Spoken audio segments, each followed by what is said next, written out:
right now. We have a breaking call into the program. Right now, we're being joined by Jeremy Edwards of FEMA. Welcome to the program. Can you hear me, Jeremy? Yes, sir. Thank you for having me. Hey, thank you for taking some time out and helping spread some correct and actual factual information with us this morning. If you could briefly kind of bring us up to speed on your efforts in the aftermath of Helene and Milton and what we should know at this hour. Yeah, so I'll start with Milton. That hit Florida on the western coast. As a Category 3 hurricane, bringing, devastating winds, a lot of rainfall, up to 18 inches in some areas, and, a 10 to 13-foot storm surge along the coast, which is going to be pretty devastating for communities. And we're just seeing as the sun comes up the scope of that devastation. So today the FEMA administrator is on the ground. He's actually about to join Governor DeSantis for a press conference in about 7 minutes to talk about the actions they're going to take today, primarily surveying the damage across the region and determining what additional assistance Florida might need to be able to respond and recover. And this morning also the focus just remains rescue, right? There's a lot of folks there who may not have been able to evacuate or chose not to, so we want to get to those folks. We got about 1,200 urban search and rescue personnel on the ground, 3 swift water crews from the U.S. Coast Guard, and they're already getting to work making rescues as we speak. All right, so the joint press conference, will it be put to rest that the notion of any friction between the DeSantis administration and FEMA? It's with regards to working together on relief. Yes, and we've been working together since before the storm made landfall. Don't believe the hype, right? The FEMA administrator has been working closely with his team. President spoke to him on Monday along with the mayor of Tampa. And this is about the people, okay? So, that's what we're focused on. We're focused on getting resources to the area. We're focused on saving lives and rescuing people who may be trapped or in danger. And then we're going to be focused on helping this community recover and ultimately rebuild. Is there any one piece of messaging that you could give for listeners who may have family in the area that they can pass on to their family who may not be able to hear this?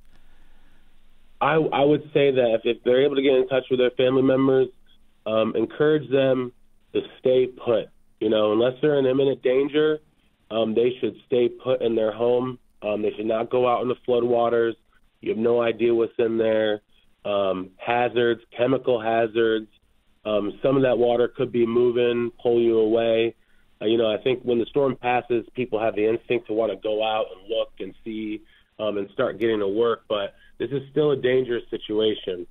And then if we have folks who may have had impacts from Helene who are still struggling from that storm, we want to encourage those folks to apply for FEMA assistance. So, we're going to tell them to go right to DisasterAssistance.gov to get the resources that they need.